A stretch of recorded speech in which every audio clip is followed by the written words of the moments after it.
Hello अस्सलाम वालेकुम। तो आज हम स्टार्ट करने वाले हैं हाईवे के प्रीवियस ईयर क्वेश्चंस। तो इसमें हम क्या करेंगे, हम लगाएंगे कुत्ता। हमने एक सीरीज इस एक सब्जेक्ट उठाया था जिसका नाम सॉइल मैकेनिक्स, उसके 2 लेक्चर मैंने रिकॉर्ड की करके डाले हैं यूट्यूब पे, आप उसको देखिए। उससे आपको ज़्यादा मैंने 2 लेक्चर में 100 क्वेश्चंस ख़त्म कर दिए गुप्ता के। अब उसके भी और लेक्चर्स आएंगे। हम साइमल्टेनियसली हम 2 सब्जेक्ट्स उठाएंगे, एक तो सॉइल उठाएंगे और हाईवे उठाएंगे। आज हाईवे का पहला लेक्चर जिसमें हम 50 क्वेश्चंस कंप्लीट करेंगे। तो चलिए शुरू करते हैं हम। तो पहला क्या है, पहले हम इसको इरेज करते हैं।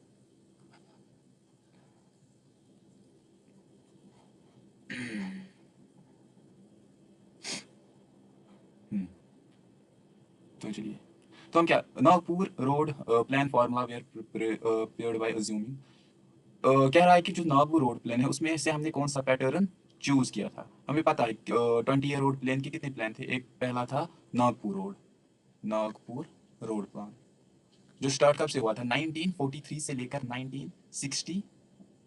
एक्चुअली 63 होना चाहिए, बट ये 2 इयर्स पहले ही खत्म हो गया, तो 61 ये पूछा जाता है।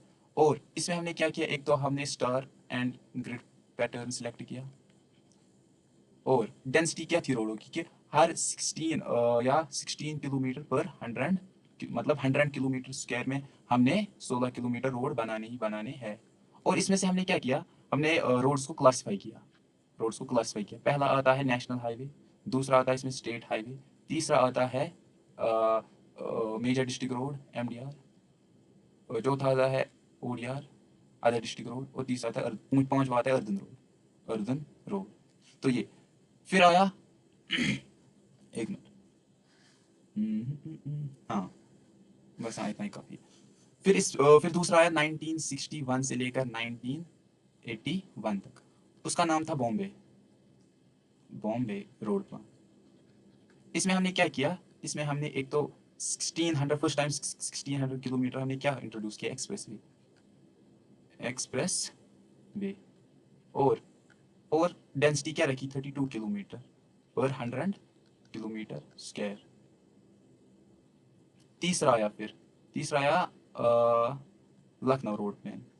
लखनऊ ये था 1981 से लेकर 201 तक। इसमें हमने 81 क्या किया, 82, सॉरी, 80 82 किलोमीटर पर 100 किलोमीटर स्क्वायर। और इसमें हमने कैसे क्लासीफाई किया रोड को, primary, secondary and tertiary. Primary में हमने दो रखे, एक तो रखा एक्सप्रेसवे, दूसरा रखा हमने नेशनल हाईवे, सेकेंडरी में हमने रखा स्टेट हाईवे और MDR, टर्शरी में हमने रखा ODR और रखा अर्दन रोड। तो ये हमने इसमें क्लासिफिकेशन की। और इसमें हमने जो एक्सप्रेस वे बनाया वो कितने किलोमीटर था, 2000 किलोमीटर। तो ये बातें याद रखना, एग्जाम में पूछी जाती है। और हमने इसमें जैसे नागपुर रोड प्लान में हमने क्या बनाया था, स्टार एंड ग्रिड। वैसे ही हमने जो लखनऊ रोड प्लान, इसमें हमने बनाया था स्क्वायर एंड ग्रिड पैटर्न। क्या बनाया था, स्क्वायर एंड ग्रिड पैटर्न। बस इतना आपके लिए काफ़ी है। तो इसका आंसर, मैंने इसमें बहुत एक्सप्लेन किया, तो इसका आंसर आएगा रेडियल और स्टार और ग्रिड। अब अब क्वेश्चन नंबर 2। कह रहा है कि इनमें से जो करेक्ट स्टेटमेंट है मुझे बताओ। कह रहा है कि Nagpur road plan formula taken into account the towns with very large population. नहीं, ये गलत है। कह रहा है कि Nagpur road plan has a target road लेंगे 32 किलोमीटर पर 100 किलोमीटर, उसके लिए तो करेक्ट है, भी पड़ा। तो नहीं नहीं, 32 कहाँ था, नागपुर रोड में 16 था, 16, सॉरी, ये था बॉम्बे में था ये, तो ये भी रॉन्ग है। अब आता है second 20 year road plan has provided 1600 kilometre of express way. कहा था कि जो सेकंड था बॉम्बे, उसमें हमने 1600 किलोमीटर एक्सप्रेस वे इंट्रोड्यूस किया है, तो ये बात करेक्ट है। चलिए, अब आते हैं कि जो हमारा हाईवे है उसमें हम हाईवे अलाइनमेंट कितने स्टेज में करते हैं। तो पहला आता है हमारे पास, हम क्या करते हैं, उस एरिया की मैप स्टडी करते हैं, मैप स्टडी। फिर क्या करते हैं, फिर हम रिकॉनेंस सर्वे करते हैं। रिकॉनेंस मीन्स कि हम रफ सर्वे करते हैं, रिकॉनेंस सर्वे। तीसरा हम करते हैं कि हम क्या करते हैं, प्रिलिमिनरी। इस प्रिलिमिनरी में हम क्या करते हैं कि हम 2 4 या जितने भी रूट क्या करते हैं, हम सबकी स्टडी करते हैं। क्या करते हैं, सबकी स्टडी। इसमें हम सॉइल की स्टडी करते हैं बेसिक, और इसमें से हम लेवलिंग करते हैं, टोटल स्टेशन भी हम यूज़ करते हैं, फिर क्या करते हैं, चौथे स्टेज में हम डिटेल सर्वे करते हैं। डिटेल सर्वे किसका करते हैं, जो हमने 5 6 7 8 रूट या सिलेक्ट किए हैं उसमें से हम एक ऐसा बेस्ट सूटेबल सूट जो हमें मतलब बेस्ट हो हर किसी क्वालिटी में, तो फिर डिटेल सर्वे हम करते हैं। तो इसका आंसर क्या है, पहला मैप, रिकॉनेंस, प्रिलिमिनरी, तो सी ऑप्शन इज करेक्ट। अब क्या, अब कह रहा है कि शेप, हमें पता है कि the shape of the camber best suitable for cement concrete payment is. पहले मैं आपको समझू कैम्बर। देखिए मैंने एक रोड बनाया, क्या बना रोड, जो लॉन्गिट्यूडनल में हम ग्रेडियंट प्रोवाइड करते हैं उसको हम बोलते हैं, क्या बोलते हैं, लॉन्गिट्यूडनल स्लोप या ग्रेडियंट, ग्रेडियंट या ग्रेड। जो हम क्रॉस में प्रोवाइड करते हैं उसको हम बोलते हैं कैम्बर, क्या कहते हैं, या क्रॉस स्लोप, कैम्बर। अब ये कैम्बर किसके लिए है, जब भी बारिश इस पे गिरती है तो बीच में पानी जमा ना हो और वो पानी नीचे लेयर्स में इन्फिल्ट्रेट ना करे, तो इसकी वजह से हम क्राउन को थोड़ा रेज करते हैं ऐसे ऐसे। जब बारिश गिरती है तो साइड्स में चली जाती है इन ड्रेन्स में, तो उन ड्रेन्स में जो पानी बचता है वो हम कैसे फिर आगे ले जाते हैं, हम लॉन्गिट्यूडनल ग्रेडियंट से, ऐसे भी एक ग्रेड होता है। तो कह रहा है कि हाँ, अब मैं कह रहा हूँ शेप, देखो जो स्ट्रेट होता है वो यूज हम करते हैं स्लो मूविंग व्हीकल्स के लिए, और जो पैराबोलिक हम यूज करते हैं वो करते हैं फास्ट मूविंग व्हीकल्स के लिए। अगर आपको स्ट्रेट कैम्बर के लिए ये क्राउन की हाइट निकालनी होगी तो वो होती है W(n/2), क्या होती है, अगर आपको पैराबोलिक के लिए निकालनी है 2x²/W(n), क्या होती है 2x²/W(n), ये होती है, एक मिनट, ये होता है W/2, क्या होता है, ये n क्या होता है, ये स्लोप होता है, 1/n होता है ना, तो ये स्लोप होता है। तो कह रहा है कि बेस्ट सूटेबल फॉर सीमेंट, अगर हमने सीमेंट कंक्रीट के लिए यूज करना है तो हम स्ट्रेट का यूज करते हैं। कह रहा है कि for water bound macadam road in localities of heavy rainfall the recommended values uh, देखिए मैं आपको एक टेबल, क्योंकि वो मोस्ट इंपॉर्टेंट टेबल है, इसमें से क्वेश्चन तो आते ही आते हैं। हेवी रेनफॉल और लाइट रेनफॉल, लाइट रेन, पहला है bituminous concrete road, bituminous concrete road, अगर हेवी में है तो 1/50, अगर लाइट रेनफॉल है तो 1/60। 1/50 कितना हुआ, 2%, ऐसे भी लिख सकते हैं, एग्जाम में हो सकता है, और 1/60 होता है 1.7%। अब आते हैं हम दूसरी, दूसरा है हाई बिटुमिनस, हाई बिटुमिनस, इसमें है 1/40 और लाइट में है 1/50। तीसरा है WBM वाटर बाउंड मैकेनिज्म, तो इसमें है 1/33, इसमें है 1/40। चौथा आता है हमारे पास अर्दन रोड, अर्दन रोड, तो इसमें क्या आता है, इसमें आता है 1/25 और ये आता है 1/33 लाइट में। तो हमें क्या बताना है कि फॉर वाटर बाउंड मैकेडम, ये टेबल बहुत ही इंपॉर्टेंट है आपके एग्जाम्स के लिए, चाहे वो कौन सा भी एग्जाम हो, इस टेबल में से क्वेश्चन आते ही आते हैं। तो कह रहा है कि water bound macadam with heavy, heavy आता है 1/33, तो सबसे सूटेबल वैल्यू 1/30 आंसर होगा।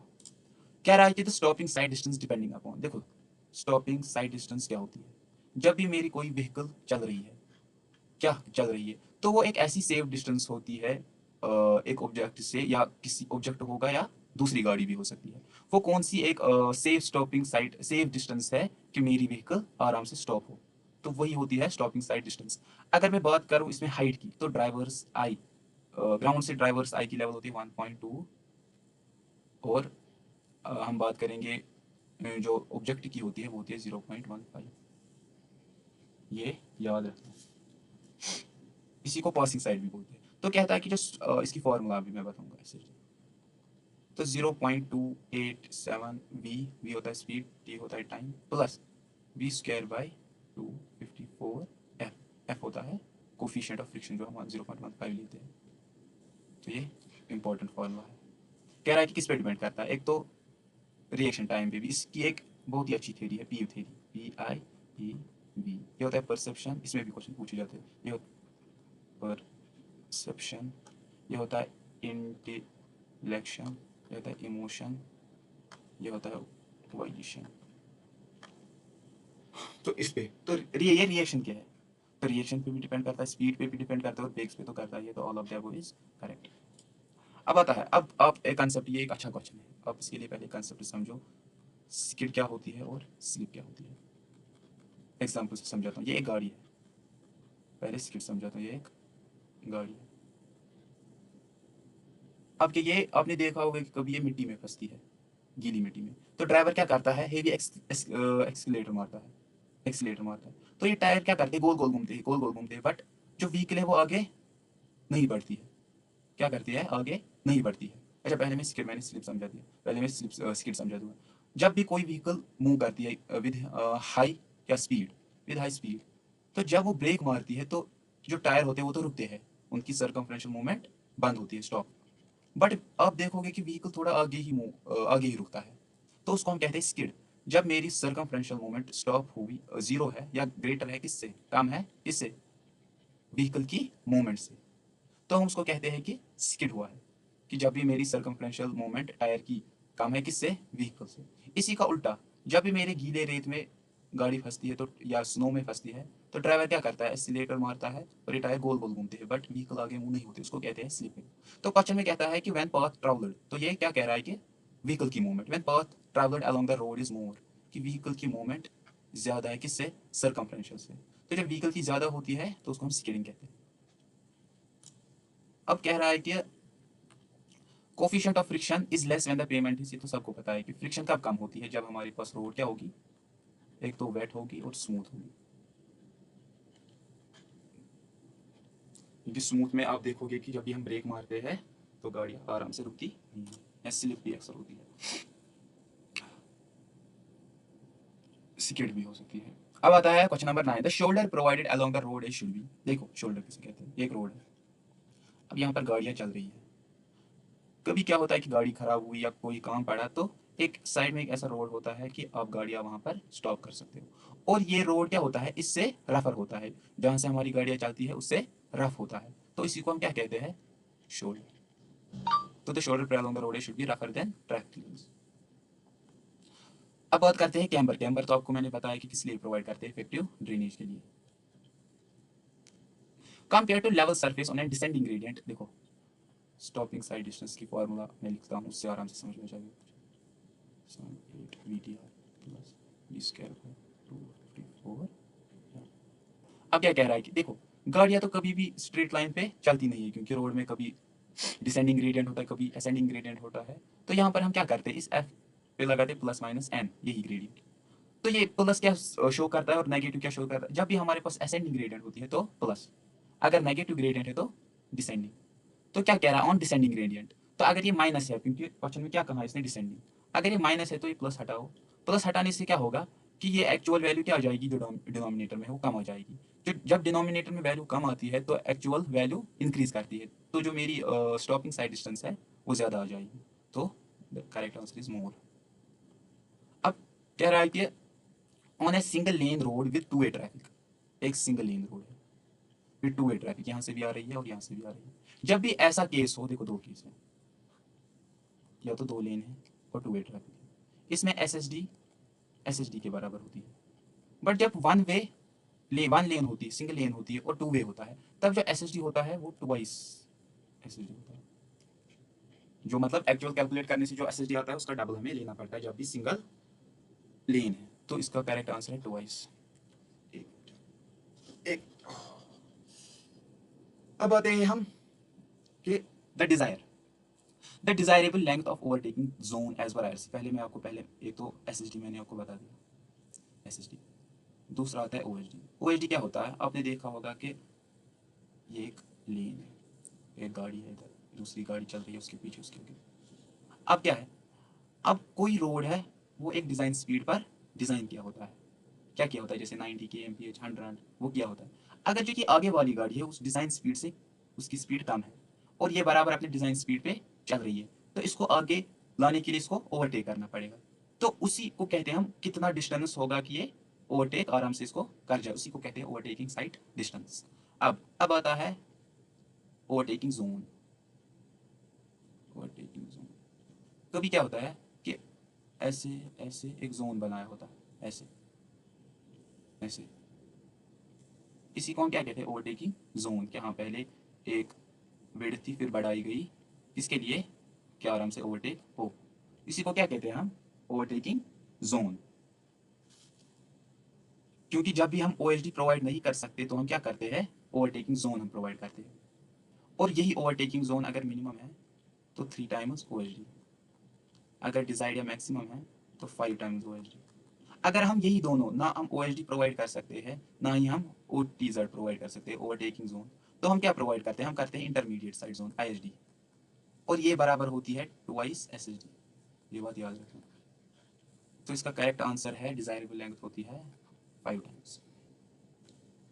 अब आता है stopping sight distance is always. मैंने कहा था जो स्टॉपिंग साइड डिस्टेंस है वो क्या होती है? वो हमेशा कम होती है OHD से, क्योंकि हम ISD ही मिनिमम लेते हैं ट्वाइस SSD। अब कहता है कि रिएक्शन टाइम ऑफ ड्राइवर।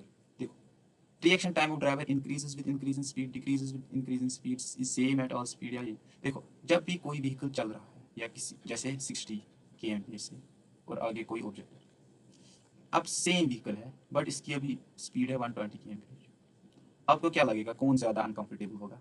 आप कहोगे सर कि 120 km से जो चलेगा वो ज़्यादा अनकंफर्टेबल होगा और उसकी रिएक्शन टाइम कम होगी। तो क्या होगा? जब भी रिएक्शन टाइम कम होती है, रिएक्शन टाइम डिक्रीज किससे होती है? जब भी हमारे पास इंक्रीज इन स्पीड होती है। तो उसका बी ऑप्शन इज करेक्ट। अब अब क्या है? इफ द स्टॉपिंग जो हमने स्टॉपिंग साइड डिस्टेंस कैलकुलेट किया वो कितनी आ रही है? 60 मीटर। कह रहा है कि minimum stopping sight distance two lane के लिए, टू लेन के लिए और टू वे ट्रैफिक। मैंने पता है जब टू वे टू लेन होता है तो जो SSD होता है वो SSD के ही बराबर होता है। तो 60 इज द करेक्ट आंसर। कह रहा है कि the effect of grade on safe overtaking side distance. देखो, कह रहा है कि जो ग्रेड है उसका इफेक्ट क्या आता है OHD पे। देखो क्या इफेक्ट आता है, जब भी हम ग्रेडियंट पे चलते हैं, तो जब भी हम डिसेंडिंग ग्रेडियंट पे चलते हैं तो OHD क्या होती है? डिक्रीज होती है। क्या होती है? OHD डिक्रीज होती है, डिक्रीज। जब भी हम असेंडिंग में चलते हैं तो OHD इंक्रीज करती है। तो ये बात याद रखना कि डिक्रीज में OHD मतलब डिसेंडिंग में OHD डिक्रीज होती है और असेंडिंग में इंक्रीज होती है। तो B is the correct option. अब क्या कह रहा है कि the ruling design speed of national highway, मैं सबके लिखता हूँ। देखो, एक्सप्रेस वे का है 120 kmph, स्टेट हाईवे का, नेशनल हाईवे का है 100, सेम। स्टेट हाईवे का भी है सेम 100। MDR का है 80, ODR का है 60। तो कह रहा है कि डिजाइन स्पीड ऑफ, ये प्लेन टेरेन्स का क्या है? खाली प्लेन टेरेन्स का है, तो इसका आंसर है 100। नेशनल हाईवे का पूछा। अब क्या कह रहा है कि इसमें से क्लासिफाई करो कि रोलिंग टेरेन कौन सा है। इसकी भी एक टेबल है और ये भी इंपॉर्टेंट है। पहला आता है प्लेन, फिर आता है रोलिंग, फिर आता है माउंटेनियस, माउंटेनियस, फिर आता है स्टीप। अगर हम प्लेन की बात करें तो 0 से लेकर 10% हम लेते हैं। रोलिंग की बात करें 10 से लेकर 25 लेते हैं। माउंटेनियस हम लेते हैं 25 से 60, और स्टीप में ग्रेटर देन 60 लेते हैं। ये भी क्या है? वेरी वेरी इंपॉर्टेंट टेबल है। तो क्या कह रहा है कि रोलिंग रोलिंग है 10 to 25। अब हाँ, if V is the vehicle drag of a vehicle, okay, and H is the height of center of gravity above road surface, then to avoid overturning and lateral skidding, एक तो overturning को हमें avoid करना है और skidding, तो centrifugal ratio क्या होता है? पहले मैं आपको समझाता हूँ centrifugal ratio होता क्या है। आपको पता है centrifugal force, जिसको हम P से डिनोट करते हैं, वो होता है mv²/r। क्या होता है ये? m क्या होता है? वेट हमारा होता है mg, तो m होगा W/g। तो हम क्या करेंगे? P is equal to W/gr v²। तो ये आएगा P, ये W उधर जाएगा, P/W is equal to v²/gr। जो मैंने ये P/W लिखा ना, यही क्या होता है? Centrifugal ratio. तो अगर हमें ओवरटर्निंग को क्या करना है? अवॉइड करना है, तो जो ये सेंट्रीफ्यूगल रेशियो है ना, ये क्या होना चाहिए? लेस देन होना चाहिए V/2h। और सेम अगर हमें स्किडिंग को अवॉइड करना है तो ये सेंट्रीफ्यूगल रेशियो कम किससे होना चाहिए? फ्रिक्शन से, lateral coefficient of lateral friction. तो क्या less than V/2h and also less than coefficient of lateral friction, तो option B is the correct. अब आता है as per IRC recommendation the maximum limit of super elevation for mixed traffic in plain. तो जो IRC ने बताया है directly, वो बताया कि प्लेन के लिए हम लेते हैं 7%, जो आता है 1/15। और अगर स्टीप या रोलिंग के लिए हम माउंटेनियस के लिए हम 10% लेते हैं, 1/10, 1/10। तो कह रहा है प्लेन टेरेन तो 1/15 इज द करेक्ट आंसर। अब कह रहा है कि for the design of super elevation, देखो अच्छा हाँ, पहले मैं लिखता हूँ यहाँ पर formula, general formula, general formula of super elevation, E plus F is equal to V square by 127 R। ये E होता है क्या, यही क्या होता है, super elevation, coefficient of lateral friction, speed और रेडियस, ये जनरल फार्मूला होती है। अब क्या हमें कह रहा है बट डिज़ाइन, जब भी डिज़ाइन की बात करते हैं तो हम क्या असम्पशन लेते हैं, F is equal to 0 and जो स्पीड ली है डिज़ाइन में हमने ली है only 75% of V actual V। तो क्या कह रहा है कि डिज़ाइन में हमने रिड्यूस किससे की है, तो 25 से हमने रिड्यूस की है, तो 75 ली है, तो रिड्यूस हुआ 25। कह रहा है कि on the curve horizontal curve, if the pavement is kept horizontal across the alignment then the pressure on the outer wheel is, हमें पता है कि हम सुपर एलिवेशन को प्रोवाइड ही क्यों करते हैं, क्योंकि हमें पता है जब ये एक हॉरिजॉन्टल करू आता है, जो आउटर टायर्स है उन पे क्या करता है, क्या एक्ट करता है, एक्स्ट्रा प्रेशर करता है, एक्स्ट्रा प्रेशर, कि वो स्किड ना करे या ना ओवरटर्न हो, उसके लिए हम क्या करते हैं, सुपर एलिवेशन इंट्रोड्यूस करते हैं। तो अब कह रहा है कि अगर हमने हॉरिजॉन्टल अलाइनमेंट रखी तो क्या होगा, तो आउटर पे ज़्यादा आएगा मोर देन इनर, तो outer will be more than pressure on inner, तो ऑप्शन ए इज करेक्ट। अब मैंने आपसे दो तो डिस्कस किए, एक तो जनरल भी डिस्कस किया और डिज़ाइन भी किया। अब इक्विलिब्रियम, इक्विलिब्रियम में हम खाली क्या करते हैं, एफ को 0 करते हैं बट स्पीड हम 100% लेते हैं, तो E is equal to V square by 127 R, क्या लेते हैं, वी स्क्वायर 127 आवर, तो option D is the correct. For a constant value of coefficient of friction, the value of super elevation increases with, को E plus F is equal to V square by 127 R। अब कह रहा है कि जो हमने ये कोफिशिएंट ऑफ फ्रिक्शन इसको हमने क्या किया है, कांस्टेंट किया है। अब कह रहा है कि सुपर एलिवेशन कैसे बढ़ेगी, तो हमें सीधे ही दिख रहा है कि जब भी हम स्पीड को बढ़ाएंगे और रेडियस को कम करेंगे तब हमारी सुपर एलिवेशन इंक्रीज होगी। तो to increase the speed and decreases the radius, तो option C is the correct. अब कह रहा है कि to calculate the minimum value of ruling radius on horizontal curve in plains the design speed is given as, तो जब भी हमने minimum value of ruling radius को कैलकुलेट करना है तो हम क्या डिजाइन स्पीड लेते हैं, तो डिजाइन स्पीड हम 16 kmph लेते हैं, इसमें कोई कॉन्सेप्ट नहीं है, सीधे से डाटा है एज पर IRC। अब एक ये अच्छा न्यूमेरिकल है, कह रहा है कि हमने क्या निकालना है, हमने निकालना है कि the absolute minimum radius of curve for safe operation of speed 110 kmph। हमें पता है formula E plus F is equal to V square by 127 R। अब निकालना है हमें ये R, शायद हाँ ये R, तो हमें पता है E हम कितना लेते हैं 7%, तो 0.07 प्लस हमें पता है कि कोफिशिएंट ऑफ लेटरल फ्रिक्शन क्या होती है 0.15, अगर लॉन्गिट्यूड लेटरल है, लॉन्गिट्यूडल कितनी है, लॉन्गिट्यूडल है 0.35 से लेकर 4 तक, इज इक्वल टू वी कितना है 110 का स्क्वायर 12 बाई 127 आवर। जब आप इसको सॉल्व करोगे तो आपका आवर कितना निकलेगा, 440 के आसपास निकलेगा आपका, तो करेक्ट ऑप्शन इज सी। यहाँ पर दो क्वेश्चंस आपस में मर्ज हो गए हैं, क्या हो गए, मर्ज हो गए,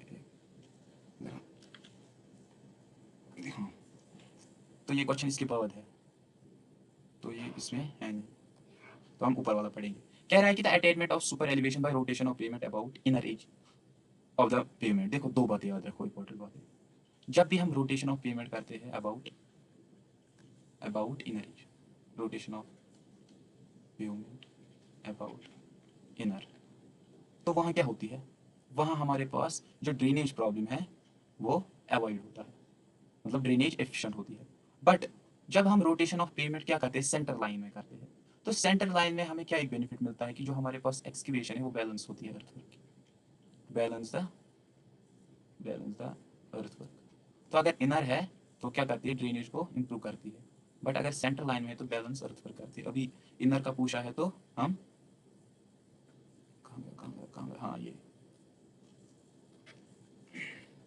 हाँ अब जो अगला क्वेश्चन है इसमें से कौन सा करेक्ट है, तो पहले हम एक्स्ट्रा वाइडनिंग की फॉर्मूला लिखते हैं, एक्स्ट्रा वाइडनिंग, तो ये होती है mechanical NL square by 2R plus B by, ये होती है साइकोलॉजिकल, जो ये होती है इसको हम कहते हैं मैकेनिकल वाइडनिंग, और इसको हम कहते हैं साइकोलॉजिकल। अब क्या कह रहा है कि psychological extra widening depend on number of lens, देखो ये n है नंबर ऑफ लेन्स, बट ये साइकोलॉजिकल में नहीं है, ये मैकेनिकल में, तो पहला ऑप्शन इज रॉन्ग। दूसरा कह रहा है कि mechanical extra widening depends upon speed, नहीं स्पीड साइकोलॉजिकल, ये भी रॉन्ग है। तीसरा कह रहा है कि psychological extra widening depends upon the length of wheel base, नहीं psychological length of wheel base पे डिपेंड नहीं करती है, psychological extra widening depends upon the speed, तो ऑब्वियसली ये करेक्ट है। अब क्या कह रहा है कि in case of hill roads the extra widening is generally provided.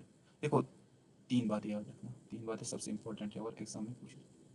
अगर जो आपका रेडियस है ना, कर रेडियस ऑफ रोड जहाँ से आप कर लेते हो, अगर वो 60 to 300 है ना, तो जो हम एक्स्ट्रा वाइडनिंग प्रोवाइड करते हैं वो इनर भी करते हैं एंड ऑल्सो आउटर भी करते हैं। बट जब रेडियस क्या होती है 60 से कम होती है, तो जब कम होती है तो हम सिर्फ एक्स्ट्रा वाइडनिंग इनर साइड में प्रोवाइड करते हैं, ओनली इनर ओनली। बट जब ग्रेटर देन 300 होता है तो एक्स्ट्रा वाइडनिंग की जरूरत नहीं होती, नो एक्स्ट्रा वाइडनिंग। अब क्वेश्चन में ये तीन बातें याद रखना वेरी मच इंपॉर्टेंट है। अब क्या कह रहा है कि in case of hill roads the extra widening is generally provide, जब भी हमारे पास हिल होता है तब रेडियस ऑब्वियसली क्या होता है, कम ही होता है, तो जब कम होता है तो हम only inner side, full on the inner side of the curve. अब मैकेनिकल कौन सी होती है, N L square by 2r।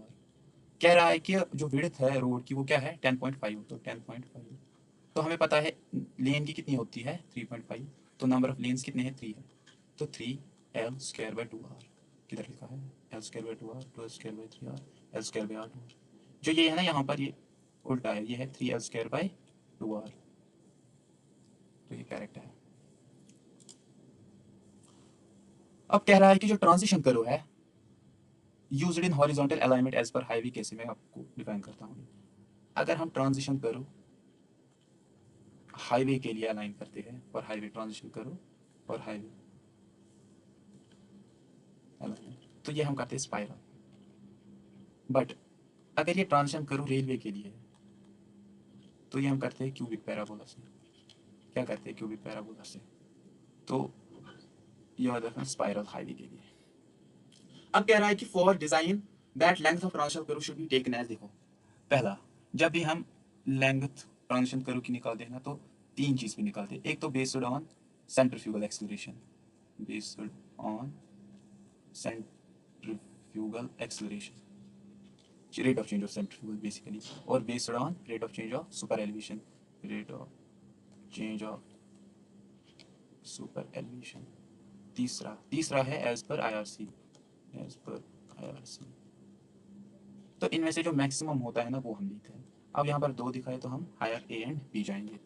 The maximum design gradient for vertical profile, यहाँ पर डिजाइन ग्रेडियंट पूछा है, क्या पूछा है डिजाइन, तो जो डिजाइन ग्रेडियंट होता है वो हमेशा क्या होता है रूलिंग, क्या होता है रूलिंग ग्रेडियंट। अगर अगर आपको पूछे सबसे बड़ा कौन सा है, तो सबसे बड़ा पहले आता है एक्सेप्शनल, एक्सेप्शनल ग्रेडियंट, फिर आता है लिमिटिंग, फिर आता है रूलिंग, फिर आता है मिनिमम।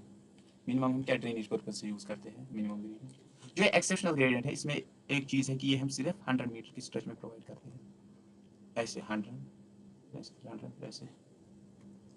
अब कह रहा है कि देखो दो चीज़ें होती है इस क्वेश्चन में, ये आपको क्वेश्चन खुद समझ में आ जाएगा। देखो एक होता है compensate grade compensation, grade compensation, grade compensation होता है 30 plus R divide by R, क्या होता है 75/r। ये बोथ हॉरिजॉन्टल कर्व और वर्टिकल के लिए एप्लीकेबल है। इनमें से जो दो इनमें से मिनिमम होगा वो हम क्या करते हैं सिलेक्ट करते हैं। दूसरा होता है कंपनसेट ग्रेड कंपनसेशन और कंपनसेटेड ग्रेड, कंपनसेटेड ग्रेड ये होता है जो रूलिंग ग्रेडियंट है, रूलिंग ग्रेडियंट माइनस जो निकला ग्रेड कंपनसेशन, ग्रेड कंपनसेशन, तो ये होता है ये। अब क्या है, अब देखो अगर मेरा जो कंपनसेटेड ग्रेड है वो लेस देन 4% है, तो अगर ये लेस देन 4% है but as per IRC, IRC कह रहा है कि ये कभी भी 4% से कम प्रोवाइड नहीं करना होता है, क्या नहीं करना होता है 4 से कम ये कभी हो नहीं सकता। तो अगर जब भी क्वेश्चन में आपको क्वेश्चन दिया होगा अगर आंसर आपका लेस देन 4 आ रहा होगा तो हमेशा क्वेश्चन में टिक करना कि 4%, क्योंकि ऑप्शन होगा 4%। जैसे एक क्वेश्चन है उसमें आपको कंपनसेटेड ग्रेड आया 3%, बट आपको 3 नहीं मार्क करना है, आपको 4 करना है मिनिमम, अगर 5 आए तो 5 ही करना है। आया समझ में? अब आप इसका जवाब खुद दो कि कह रहा है कि the percentage compensation in grade for ruling gradient and 4% and horizontal gradient. देखो कह रहा है कि जो रूलिंग है ग्रेडियंट है वही 4% है। अब जब वही 4 है तो इसमें कंपनसेशन करने की जरूरत ही नहीं है कि 4 तो हम मिनिमम ही लेके चलते हैं, तो नो ग्रेड कंपनसेशन। अब कह रहा है कि द रूलिंग ग्रेडियंट है, देखो रूलिंग ग्रेडियंट है हमारा 1/20, वही कितना हुआ 1/20 × 100 हुआ 5%, तो 5% रूलिंग है और रेडियस कितना है आर है 76, कंपनसेटेड ग्रेड निकालना होता है।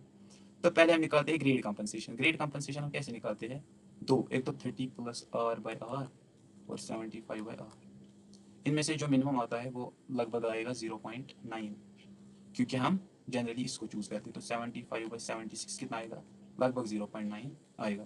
तो जब 0.9 आएगा तो हमारे पास ग्रेड कंपनसेशन कितना हुआ, 5% माइनस 5% माइनस 0.9, तो आएगा 4.9, तो आंसर होगा 4%। आई थिंक पीछे मैंने गलत लिखा है कि ग्रेड कंपन, नहीं ठीक लिखा है, माइनस, मुझे लगा प्लस मत मैंने लिखा, तो 4% ऐसे क्वेश्चन करते हैं। अब कह रहा है कि the camber of road should be approximately equal to, देखो जो ग्रेडियंट होता है ना, मैंने आपसे पहले भी डिस्कस किया है कि ग्रेडियंट और कैम्बर में क्या डिफरेंस है, अब उसमें तो अब वो कंफ्यूजन तो क्लियर है। अब जो ग्रेडियंट होता है ना वो ट्वाइस कैम्बर होता है। अब मुझे कैम्बर पूछ रहा है तो कैम्बर ऑब्वियसली क्या होगा, हाफ होगा ग्रेडियंट से, तो हाफ द लॉन्गिट्यूडिनल ग्रेडियंट। कह रहा है which of the following shapes preferred in valley करो। देखो मैंने आपको ट्रांजिशन तो बताया, तो वैली में भी हम क्या यूज करते हैं, क्यूबिक पैराबोला। और जो हमारे पास सबमिट करो होता है उसमें तो होता है क्या, स्क्वायर। एक मिनट एक मिनट,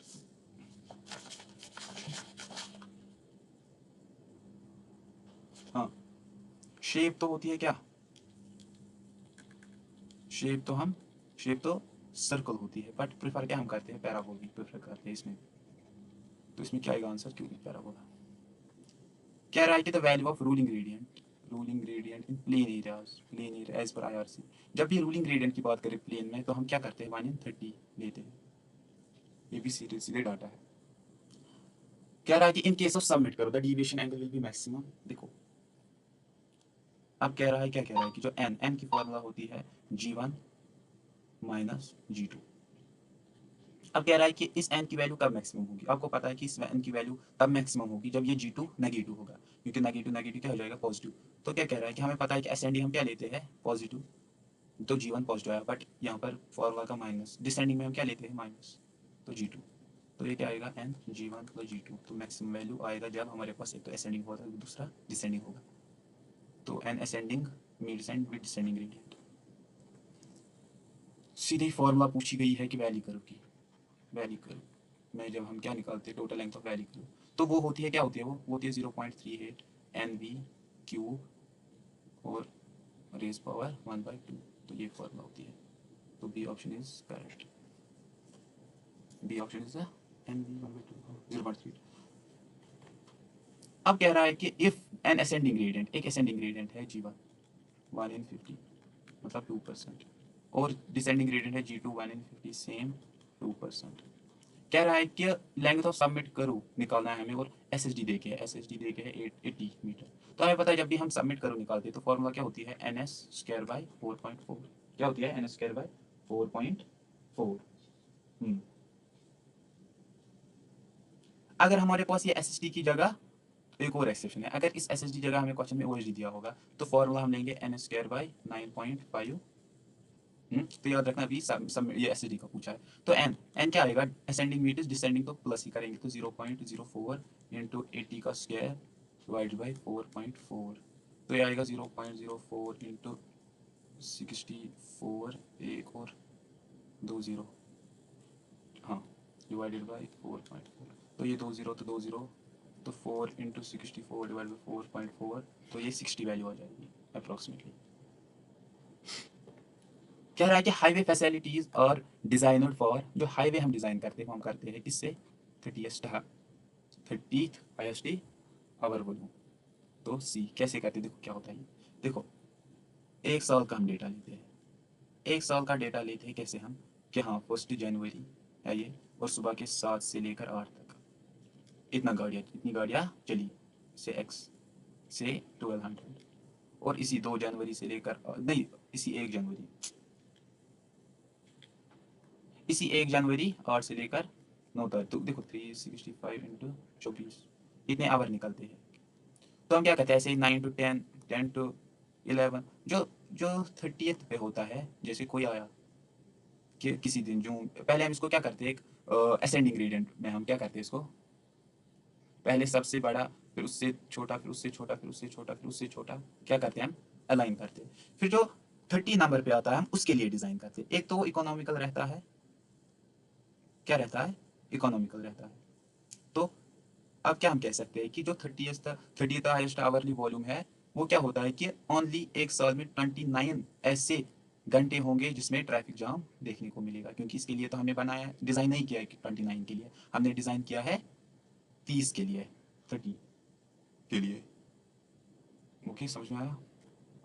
अब कह रहा है कि एथोस्कोप इज यूज्ड। एथोस्कोप हम किस लिए यूज़ करते हैं, एथोस्कोप हम यूज़ करते हैं सीधे स्पॉट मीन स्पीड निकालने के लिए, स्पॉट स्पीड। अब कह रहा है for highway geometric design purpose speed is used. कौन सा स्पीड हम ज्योमेट्रिक डिज़ाइन के लिए लेते हैं, तो एक होती है 98, दूसरी होती है 85, तीसरी होती है 50 परसेंटाइल। जो 98 होती है इसको हम अपर लिमिट भी कहते हैं, और इसी के लिए हम क्या करते हैं, डिज़ाइन करते हैं, इसको लोअर लिमिट कहते हैं। और इसको क्या कहते हैं कि रोड पे जैम ना हो, मिनिमम इतनी स्पीड तो रखनी है, तो बट डिज़ाइन हम करते हैं 98 के लिए, तो 98 इज द आंसर। अब कह रहा है कि select the correct statement. Traffic volume should always more than traffic capacity. Traffic capacity should always more than traffic volume. Spot speed is the average speed of vehicle. ये तो नहीं है। 80 percentile, 85th percentile speed is more than 90, ये भी नहीं, क्योंकि 98 ज़्यादा होती है। अब कह रहा है कि traffic volume should always be more than traffic capacity. देखो, एक ट्रैफिक कैपेसिटी होती है, अब इसमें ट्रैफिक वॉल्यूम ज़्यादा होना चाहिए कम होना चाहिए, तो ट्रैफिक कैपेसिटी ज़्यादा होनी चाहिए, इससे ट्रैफिक वॉल्यूम से, लॉजिक का आंसर है। अब कह रहा है कि लेंथ ऑफ व्हील, क्या कह रहा है कि length of wheel affects width of traffic lens, extra width of pavement and minimum turning radius. Length of wheel affects, देखो इसमें ऑप्शंस इंटरमिक्स हो गए, लाइसेंस प्लेट, तभी ये क्वेश्चन छोड़ो आप, अभी आंसर तो ये है इसका, बट अभी आप छोड़ो कि लेंथ ऑफ व्हीकल इफेक्ट क्या करता है, तो एक्स्ट्रा विड्थ ऑफ पेमेंट करता है और मिनिमम टर्निंग रेडियस को करता है। ये दूसरे क्वेश्चन की ये है। अरे अब कह रहा है कि द डायग्राम भी shows the approximate path of vehicle. एक तो देखो एक्सीडेंट के बाद डायग्राम होती है, तो वो क्या करती है, एक एक्चुअल पाथ को दिखाती है और पेडिस्ट्रियल इन्वॉल्वमेंट इन एक्सीडेंट को दिखाती है, उसको हम कहते हैं कोलिजन डायग्राम। डायग्राम क्या कहते हैं, collision diagram.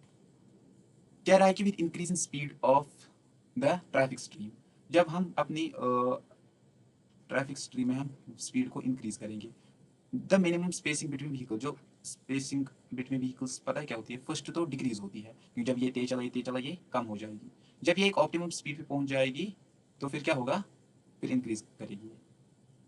First decreases then increase after reaching a minimum value of optimum speed, तो C is the correct option.